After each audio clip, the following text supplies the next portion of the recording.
Hi అండి. అస్సలాముఅలైకుం. Welcome back to our channel. ఎలా ఉన్నారండి? బాగున్నారా? మేము కూడా చాలా బాగున్నామండి.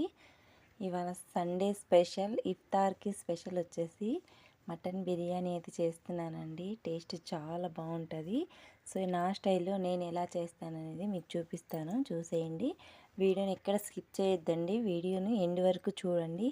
వీడియో నచ్చితే చిన్న లైక్ చేయడం అయితే మర్చిపోవద్దండి. ప్లీజ్ సపోర్ట్ చేయండి. Okay friends. ఓకే అండి. ఇక్కడైతే ముందుగా అయితే మటన్ తీసుకున్నానండి. మటన్ని బాగా వాటర్లో వాష్ చేసుకోవాలండి ఒక 2-3 సార్లు. ఓకే అండి. నేనైతే ఇక్కడ బాగా వాటర్తో అయితే క్లీన్ చేసేసుకున్నానండి. ఇప్పుడు కుక్కర్లో వేసుకోవాలి. బాగా వాటర్ అన్నీ వంచేసేయాలండి. ఓకే అండి. ఇప్పుడు కుక్కర్లో వేసుకోవాలండి. చిన్న చిన్న ముక్కలే కట్ చేయించుకుని వచ్చారండి. మటన్ కదా తొందరగా ఉడకదండి. అదే చికెన్ అనుకోండి, లెగ్ పీస్లు అలా అయితే తొందరగా కుక్ అయిపోతాయి. ఓకే అండి. ఇప్పుడు మొత్తం అయితే కుక్కర్లో వేసుకున్నానండి. ఇప్పుడు రుచికి సరిపడా సాల్టు, 1 టీ స్పూన్ అల్లం వెల్లుల్లి పేస్టు,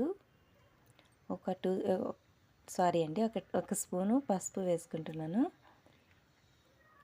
ఓకే అండి. ఇప్పుడు బాగా కలుపుకోవాలి మొత్తము. ఓకే అండి. ఇప్పుడు బాగా కలుపుకొని కొన్ని వాటర్ వేసుకోవాలండి. ఎందుకంటే మటన్ ఉడకాలి కదండి, లేకుంటే మాడిపోద్ది వాటర్ వేయకుంటే. ఓకే అండి. ఇప్పుడైతే స్టవ్ మీద పెట్టేసుకుందాం. ఒక చిన్న గ్లాస్ నిండా వాటర్ వేసుకోవాలండి. ఇప్పుడు స్టవ్ ఆన్ చేసుకుని స్టవ్ మీద పెట్టేసుకోవాలండి. ఒక 4-5 విజిల్స్ వచ్చే వరకు మటన్ అయితే బాగా ఉడికించుకోవాలండి. ఇదిగోండి కొన్ని వాటర్ అయితే వేసుకున్నాను. ఇప్పుడు మూత పెట్టేసి స్టవ్ అయితే ఆన్ చేశానండి. 4-5 విజిల్స్ వచ్చే వరకు మటన్ అయితే బాగా ఉడికించుకోవాలండి. నీలోపు మటన్ ఉడికేసరికి ఇక్కడ రైస్ అయితే నానబెట్టేసుకుంటున్నానండి. నేనైతే ఇక్కడ 3 గ్లాసుల బాస్మతి రైస్ని తీసుకున్నానండి. వాటర్తో బాగా వాష్ చేసుకొని పక్కన పెట్టేస్తానండి. బియ్యం అనేది బాగా నానుతాయి. ఈలో ప్రాసెస్ అనేది స్టార్ట్ చేద్దామండి. ఓకే అండి. మటన్ కూడా బాగా బాయిల్ అయిపోయిందండి. ఇక్కడైతే మటన్ అయితే దించేసి ఎసురైతే పెట్టేశానండి రైస్కి. స్టవ్ అయితే ఆన్ చేసుకొని ఒక బౌల్లో వాటర్ వేసుకున్నానండి. ఇప్పుడు ఇందులోకి హోల్ గరం మసాలా వేసుకోవాలండి, బిర్యానీ మసాలావి. ఓకే అండి. ఇప్పుడు ఇందులో ఒక 2 స్పూన్ల ఆయిల్ వేసుకోవాలి. రుచికి సరిపడా సాల్ట్ వేసుకోవాలండి. ఎసురు అనేది బాగా మరిగే వరకు బాయిల్ చేసుకోవాలి. ఓకే అండి. ఇక్కడైతే ఫ్రై ఆనియన్స్ కోసం ఆనియన్స్ కూడా ఫ్రై చేసేసుకుంటున్నాను. ఓకే అండి. ఆనియన్స్ కూడా బాగా ఫ్రై అయిపోయాయి. ఇక్కడ ఎసురు కూడా వచ్చేసిందండి. ఇక్కడైతే ముందుగా కడిగి పెట్టేసుకున్న రైస్ని అయితే వేసుకుంటున్నాను. ఓకే అండి. మనం ఎసురులో ఆయిల్ వేసుకుంటే రైస్ అనేది బియ్యం అనేది ఇరగకుండా ఉంటాయండి. పొలుకులుగా బాగా ఉంటుంది అన్నము. ఓకే అండి. ఇప్పుడు మొత్తం వేసుకున్నాను. అలాగే కలుపుకొని మూత పెట్టేస్తున్నాను.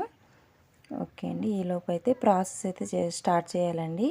అన్నం రెడీ అయ్యేసరికి మనం మ్యాగ్నెట్ చేసి పెట్టేసుకోవాలి. ఇక్కడైతే కొత్తిమీర అయితే కట్ చేసుకుంటున్నానండి. కట్ చేసుకొని వాటర్లో వేసుకొని క్లీన్ చేసుకొని పక్కన పెట్టేసుకున్నాను. ఓకే అండి. ఇక్కడైతే మనం బిర్యానీ అయితే ఏ కడాయిలో చేస్తున్నామో ఆ కడాయిలో అయితే ముందుగా మ్యాగ్నెట్ చేసి పెట్టేసుకోవాలి. ఇదిగోండి ఈ కడాయిలో నేను మటన్ అయితే ఆల్రెడీ వేసుకున్నాను. ఫ్రై ఆనియన్స్ కూడా మిక్సీ పట్టేసుకొని కొన్ని వేసుకున్నానండి, కొన్ని పక్కన పెట్టేసుకున్నాను. ఓకే అండి. ఇప్పుడు ఇందులో కావాల్సిన ఇంగ్రీడియంట్స్ అన్నీ వేసుకోవాలి. 1 బై 1 చూపిస్తాను, చూసేయండి. టేస్ట్ చాలా బాగుంటుందండి. మనకు రెస్టారెంట్లో తిన్న ఫీలింగే వస్తుందండి, అంత బాగుంటుంది టేస్ట్. ఓకే అండి. ఇక్కడైతే ఒక 1/2 టీ స్పూను సాల్ట్ వేసుకున్నానండి. ఎందుకంటే మనం ఆల్రెడీ మటన్లో వేసుకున్నాం కాబట్టి చూసుకొని వేసుకోవాలి. 2 స్పూన్ల అల్లం వెల్లుల్లి పేస్టు, 1 స్పూన్ పసుపు వేసుకోవాలండి. ఇప్పుడు ఒక 2 స్పూన్ల కారం వేసుకోవాలి.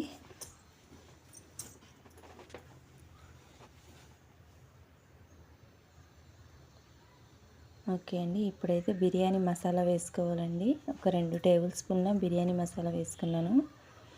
అది వేసుకుంటేనే ఫ్లేవర్ బాగుంటుందండి టేస్ట్. ఓకే అండి. ఇప్పుడైతే జీలకర్ర పౌడర్ వేసుకుంటున్నాను 1 స్పూను. కంపల్సరీ వేసుకోవాలండి జీరా పౌడర్ అనేది. జీరా పౌడర్ వేస్తేనే టేస్ట్ బాగుండేది. ఓకే అండి. ఇక్కడైతే 1 కప్పు నిండా పెరుగు కూడా వేసుకొని ఇప్పుడు మొత్తం మ్యాగ్నేట్ చేసుకోవాలండి. ఓకే అండి. ఇలా మ్యాగ్నేట్ చేసుకుని పక్కన పెట్టేసుకుందామండి ఒక 5 నిమిషాలు.